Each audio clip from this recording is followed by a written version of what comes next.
اهلا بيكم بس مباشر جديد يا جماعه. احنا في معرض ابن سندر حاليا.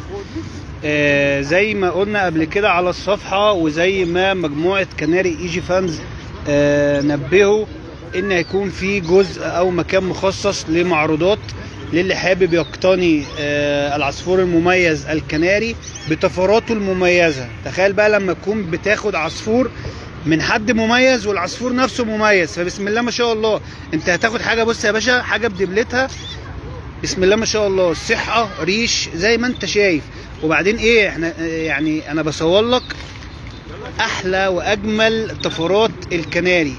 بص الريد فاكتور عامل ازاي، بص الجمال. وايت وينج بص عامل ازاي بالدبل بتاعته. وايت وينج بص يا ريس. معانا طبعا استاذ ابو قمر الغني عن التعريف.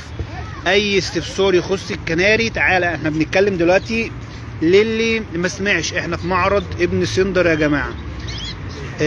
بص بص بص الجمال. حاجه الاستاذ احمد قاسم ده من اشهر واقدم مربي طيور الكناري. استاذ احمد قاسم لبى للمبادره ونزل بمجموعه برضو جميله جدا برضو عارضها. عندك طير كناري عايز تعرضه هاته، حابب تقتني عصفور كناري تعالى، الشيالات موجوده. عايز تيجي فاضي كده تعالى هتاخد الشياله. بص الجوليستر عامل ازاي، بص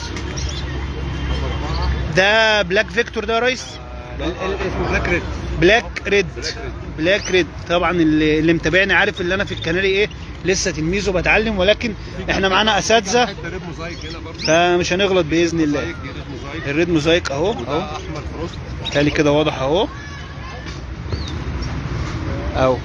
اي حد عنده سؤال يخص الكناري، احنا في معرض ابن سندر. عايز تشتري كناري تعالى، عايز تبيع تعالى، عايز تيجي تحضر المحاضره الندوه اللي هتقام، احنا في انتظارك. تعالى يا باشا نور شرف.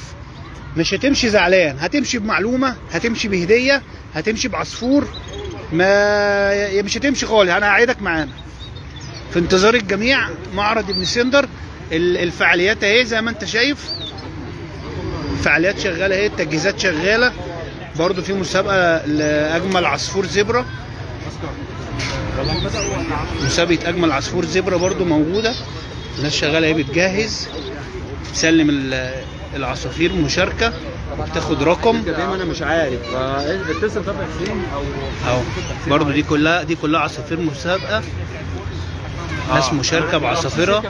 اجمل عصفور زبره فينيش. يا ريت يا جماعه ما حدش يرن عليا عشان بس انا بس مباشر. بعتذر ان انا كنسلت بس عشان البث ما يقطعش. يبقى نقول كمان احنا في معرض ابن سندر، منتظر اخواتي، منتظر الجميع. وصورنا من شويه مفاجاه المعرض، قلنا معانا استاذ رامز اسلام بالزواحف، صورنا حاجته برضو. خش شوف الفيديو جوه القناه. والى اللقاء في بث مباشر جديد. وطبعا زي ما اتعودنا كل فعاليات المعرض هتتصور وهتنزل على الصفحه هنا باذن الله، عشان الناس اللي من المحافظات او من اماكن بعيده ما يبقاش برضو فوتنا عليه الاحداث المهمه ديت والفرحه والسعاده والتجمع الجميل اللي احنا متجمعين فيه النهارده. شكرا جزيلا.